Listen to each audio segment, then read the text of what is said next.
नमस्कार दोस्तों, स्वागत है आपका करियर गाइड में। चलिए आगे शुरू करते हैं। कल दलहनी फसलों को खत्म किया था, आज तिलहनी फसलें पढ़ने वाले हैं। तो आइए शुरू करते हैं बिना किसी देरी के। आइए, अध्याय 2 है फसलों की खेती। तिलहनी फसलों के बारे में जानते हैं।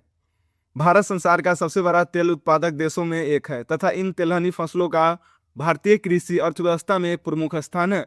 वनस्पति तेल के उत्पादन में अमेरिका, चीन, ब्राजील तथा अर्जेंटीना के बाद भारत का 5वां स्थान है तथा इसके सालाना 80,000 करोड़ रुपए का व्यापार होता है। कितने हजार करोड़ का व्यापार होता है? 80,000 करोड़ का। पूरे विदेशी व्यापार इतना का होता है। संसार का लगभग 12 से 15% तेल क्षेत्र, 78% तेल पैदा करने वाला तथा 6 से 7 वनस्पति तेल पैदा करने वाला तथा 9 से 12% तेल आयात करने वाला तथा 9 से 10% तेल खाने वाला देश भारत है। ये सब देख लीजिए एक बार और। घरेलू बाजार में वनस्पति तेल तथा वसा की मात्रा 6% प्रति वर्ष खपत है, जबकि इसकी घरेलू आपूर्ति 2% प्रति वर्ष है, जिसके फलस्वरूप इसकी उपलब्धता घट रही है और तेल आयात विदेशों से करना पड़ता है। भारत में खपत कितना है? 6%। घरेलू बाजार का वनस्पति तेल होता है, भारत में कितना खपत है? 6%। और इसका आपूर्ति कितना होता है? और भारत में उत्पादन कितना होता है? 2% उत्पादन होता है। इसके लिए बाहर से मंगवाना पड़ता है। बिहार में इस क्षेत्र में योगदान कर रहा है। बिहार जो है भी इस क्षेत्र में योगदान कर रहा है। तिलहनी फसलों की उपज और उत्पादकता बढ़ाकर बिहार की मुख्यतः राई, सरसों, तोरिया, मूंगफली, सूर्यमुखी तथा तीसरी तिलहन फसल है। इन तिलहन फसलों की उपज बढ़ाकर बढ़ती हुई वनस्पति तेल व वसा की मांग को पूरा कर सकते हैं तथा विदेशों से तेल का आयात कम कर सकते हैं। विदेशी मुद्रा की बचत कर सकते हैं। अगर अपना देश में जो चीज का उत्पादन कीजिएगा तो विदेशी से कम आएगा ना, तो विदेशी मुद्रा का बचेगा और अपना जो सिक्का का दाम होगा वो बढ़ेगा, रुपया का दाम होगा, कीमत वो बढ़ेगा। आइए पहला देखते हैं मूंगफली। मूंगफली से तेल का उत्पादन होता है, कैसे होता हो जाए आइए जानते हैं। देखिए पौधा है और जो फल बन जाता है तो ये है। आइए आगे देखते हैं। मूंगफली भारत की सबसे महत्वपूर्ण फसल है। इस फसल में विश्व की कुल क्षेत्रफल का 30.4% तथा कुल उत्पादन का 28.4 भाग भारत में ही पैदा होता है। पूरे विश्व का जो कुल क्षेत्रफल है ना मूंगफली उत्पादन के लिए, उसमें 30.4% भारत में ही होता है। इतना ज़्यादा भारत में होता है पूरा देश, पूरा विश्व में। तथा उत्पादन को 28.4% होता है। मूंगफली एक बिहार की प्रमुख तिलहनी फसल है। बिहार के भी तिलहनी फसल में प्रमुख स्थान है मूंगफली का। बिहार में इसके खेतों की अपार संभावना है तथा भारत की कृषिगत अर्थव्यवस्था में महत्वपूर्ण भूमिका निभा सकती है। यह देश में खाद्य वनस्पति तेल एवं प्रोटीन का प्रमुख, प्रचुर एवं सस्ता स्रोत है। इसके बीज में सामान्य रूप से 45 से 50% तेल तथा 28 से 30% प्रोटीन पाई जाती है। इसके अतिरिक्त आवश्यक जैविक खनिज पदार्थ जैसे फास्फोरस, कैल्शियम, आयरन आदि तथा साथ ही कुछ आवश्यक विटामिन जैसे थियामिन, राइबोवैक्सीन तथा निकोटिक अम्ल भी इसके प्रचुर मात्रा में पाया जाता है। मूंगफली के तेल का उपयोग प्रमुख रूप से वनस्पति घी के उत्पादन में किया जाता है। थोड़ी भाग में इसके तेल का उपयोग पशु चिकित्सा की दवाई, साबुन एवं सौंदर्य प्रसाधन वाले उद्योगों में किया जाता है। जो कॉस्मेटिक प्रोडक्ट होते हैं, जैसे मेकअप वुकअप बनता है, कॉस्मेटिक प्रोडक्ट के लिए भी इसका उपयोग किया जाता है।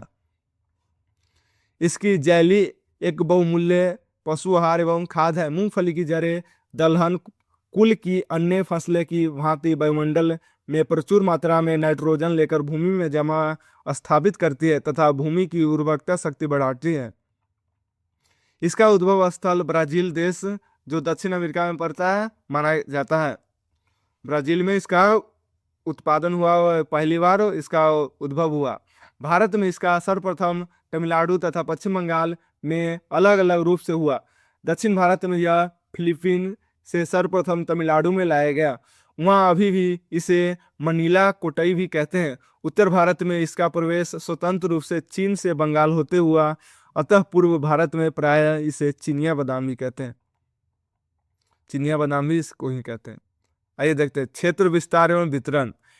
पिछली आधी सदी में विश्व में मूंगफली के तेल का उपयोग प्रमुख रूप से वनस्पति घी के उत्पादन में किया जाता है।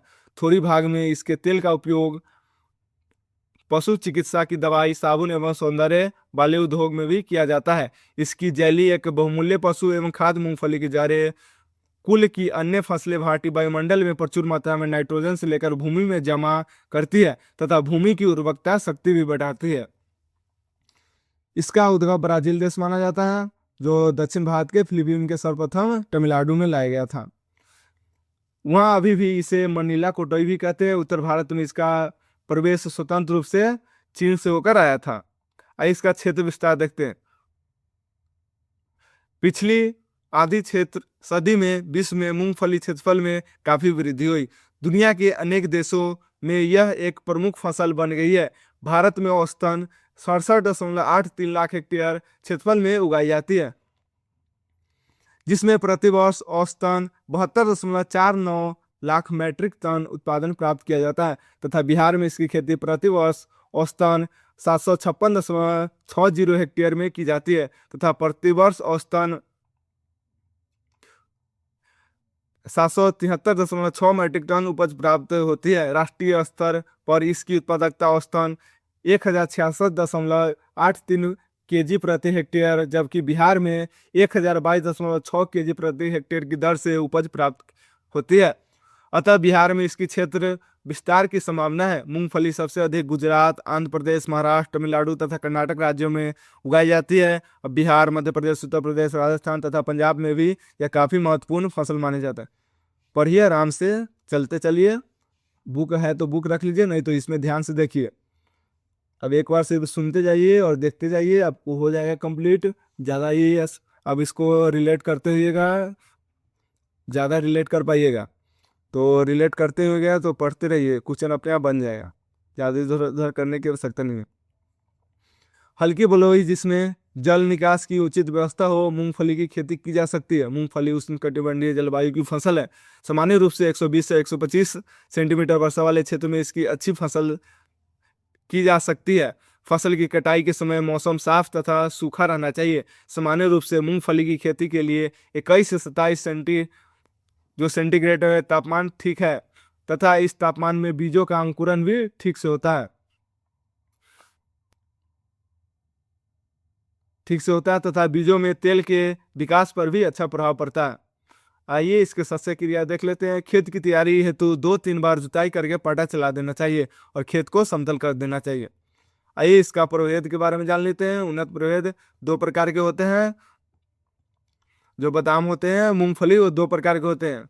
एक हो गया गुच्छेदार और दूसरा हो गया फैलने वाला। गुच्छेदार में हो गया 12-24 और दूसरा हो गया कुबेर, तीसरा हो गया JL24, जो फूले प्रगति के भी कहते हैं।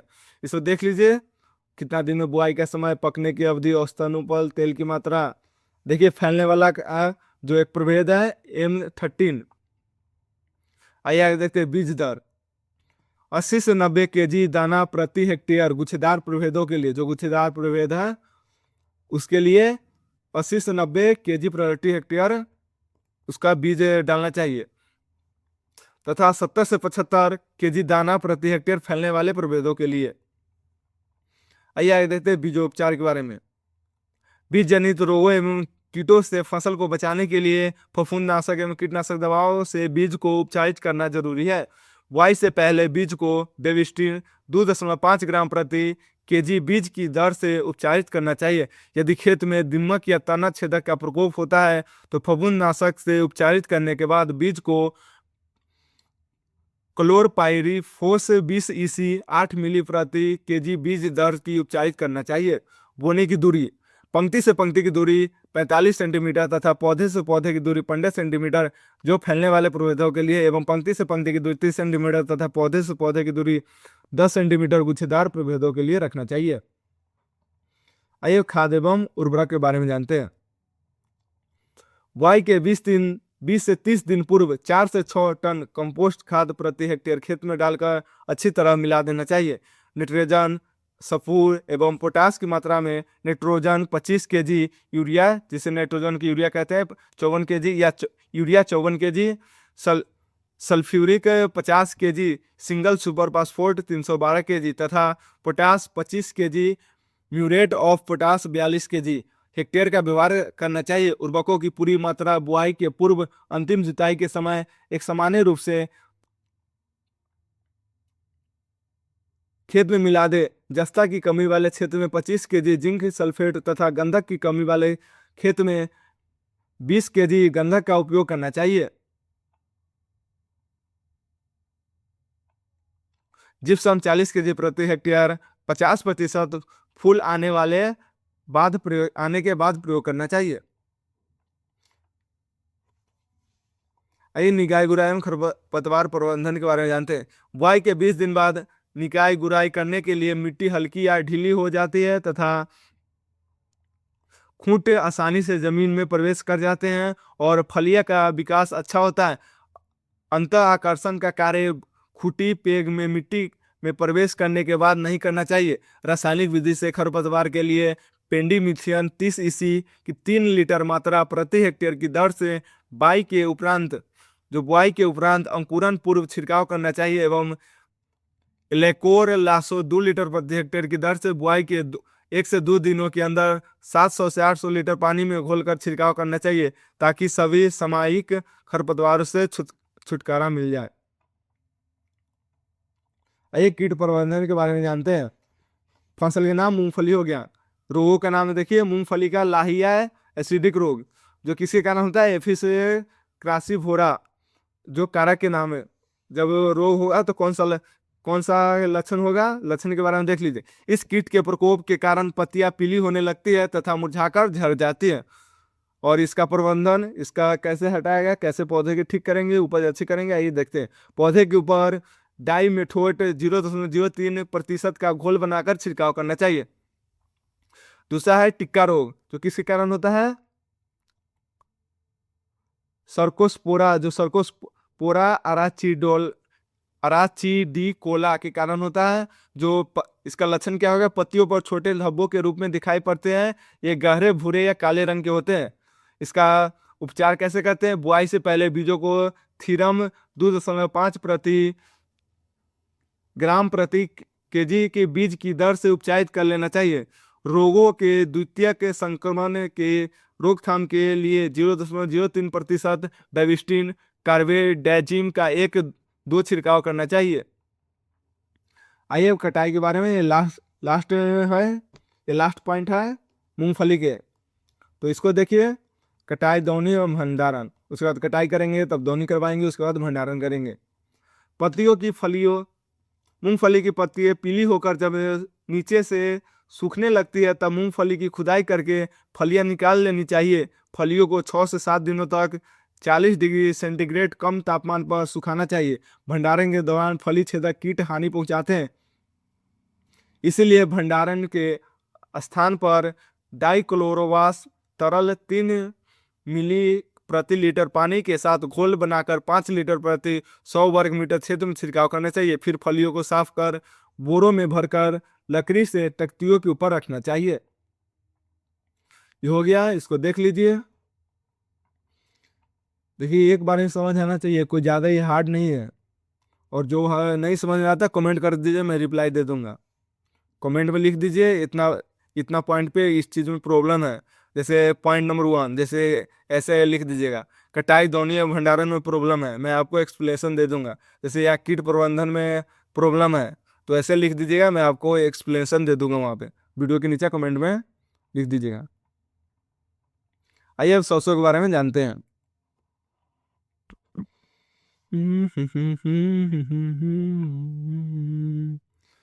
देखिए सबसे पहले पेड़ देख लीजिए। सरसों के खेतों में घूमने में मजा ही कुछ हो रहा। आइए इसका उत्पत्ति देखते हैं। पीली सरसों को उद्गम स्थान पूर्वी अफगानिस्तान माना जाता है। सरसों का जो उत्पादन है, जो पीली सरसों, उसका उत्पादन कहाँ माना जाता है, अफगानिस्तान में माना जाता है, पूर्वी अफगानिस्तान। इसका क्षेत्र विस्तार एवं वितरण देखिए कहाँ है। सरसों, पीली सरसों का क्षेत्र बहुत ही कम है क्योंकि इसकी खेती सिर्फ बिहार में होती है। इस फसल की क्षेत्रफल प्रति वर्ष घट रहा है तथा इसके स्थान पर राई की खेती की जा रही है। इस प्रकार राई की खेती में 65% की वृद्धि हुई है। इसके मुख्य कारण है कि कीट व्याधि और रोगों से राई फसल मुक्त है तथा बीज की उपज प्रति हेक्टेयर अधिक मिलती है। राई में जो होता है उसमें कीट व्याधि जो होता है वो सब कम लगता है, इसीलिए उसका खेती बढ़ रहा है। और सरसों का उत्पादन कम रहा है, सरसों का खेती लोग कम कर रहे हैं और राई का खेती बढ़ा रहे हैं। ये को सोर्स से पता चला है, handbook of agriculture Asia new Delhi, इसके अनुसार ये पता चला है। आइए आगे देखते हैं, ये याद करने की आवश्यकता नहीं ना पूछेगा। मिट्टी एवं जलवायु, सही प्रकार की मृदाओं में इसकी खेती की जा सकती है, परंतु हल्की दोमट मिट्टी के लिए यह अधिक उपयुक्त है। सही प्रकार की मिट्टी में इसका खेती कर सकते हैं। अगर आपके अभी खेत में हल्की दोमट मिट्टी है तो उसमें अधिक उपज करेगा। आइए अब जानते हैं खेत की तैयारी। खेत की तैयारी होती है 2-3 बार जुताई कल्टीवेटर या देसी हल से कर पाटा चलाकर खेत को समतल कर देना चाहिए। देखिए बीज दर 5 केजी प्रति हेक्टेयर। बीज उपचार यानी बीज जनित रोगों में कीटों से फसल को बचाने के लिए बीजों को बेबिस्टिन 2.5 ग्राम प्रति केजी बीज की दर से उपचारित करना चाहिए। बोने की दूरी, पंक्ति से पंक्ति की दूरी 45 सेंटीमीटर तथा पौधे से पौधे की दूरी 10 से 15 सेंटीमीटर रखना चाहिए। खाद एवं उर्वरक प्रबंधन, 8-10 टन कंपोस्ट खाद अंतिम जुताई के पूर्व खेत में मिला देनी चाहिए। रासायनिक उर्वरक सिंचित क्षेत्रों के लिए 80 केजी नाइट्रोजन, 40 केजी सल्फ्यूर एवं 40 केजी पोटास प्रति हेक्टेयर की दर से तथा असिंचित क्षेत्र के लिए 40 केजी नाइट्रोजन, 20 केजी सल्फ्यूर एवं 20 केजी पोटास प्रति हेक्टेयर की दर से फसल को देना चाहिए।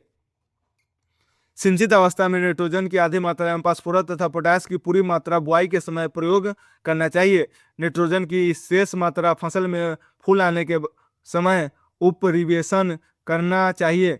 जिंक की कमी वाली खेत में प्रति हेक्टेयर 25 केजी जिंक सल्फेट खेत की तैयारी समय डालना चाहिए।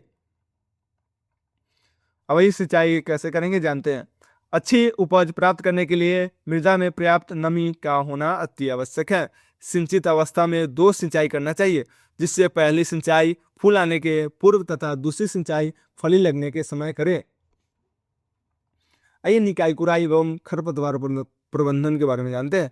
बुआई के 10 से 15 दिनों के अंदर अतिरिक्त पौधे की बछनी करनी चाहिए। बुआई के 20 दिनों बाद निकाई गुराई अवश्य करें।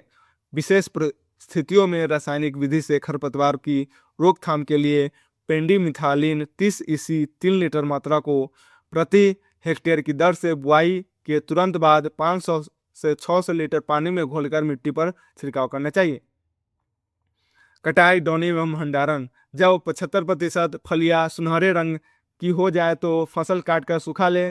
तत्पश्चात बीजों को अलग कर ले। देर से कटाई करने पर बीजों की झड़ने की आशंका रहती है। बीजों को 3 से 4 दिन तक सुखाकर टीन या मिट्टी की बखरियों में भंडारित करना चाहिए। यही इसका लास्ट स्टेप था। अब अगला दिन आगे का स्टेप पढ़ेंगे, घास उसके बारे में पढ़ेंगे। आज तिलहनी फसल खत्म हो गया है। इसमें जो आता है तोरी, राई, सभी सरसों जैसा ही लिखेगा जब एग्जाम पूछेगा। तो वैसे जब चैप्टर खत्म हो जाएगा तो क्वेश्चन आंसर कराया जाएगा, इसको आप पढ़ लीजिए आराम से। तो चलिए, जय हिंद, गुड नाइट, पढ़िए अच्छा से। धन्यवाद लास्ट तक बने रहने के लिए। और प्रॉब्लम हुआ तो कमेंट कर दीजिएगा, प्रॉब्लम नहीं होना चाहिए आपको। अब आराम से पढ़िए, कोई दिक्कत नहीं होगा। दिक्कत होगा कमेंट कर दीजिएगा, आराम से पूरा लाइन लिख दीजिएगा या हेडिंग दे दीजिए जिसमें प्रॉब्लम है। आपको कमेंट में पिन करके आपको वहाँ पे जवाब मिल जाएगा। तो चलिए पढ़िए आगे, दूसरा सब्जेक्ट पढ़िए, इसको भी एक बार और पढ़ लीजिए। धन्यवाद।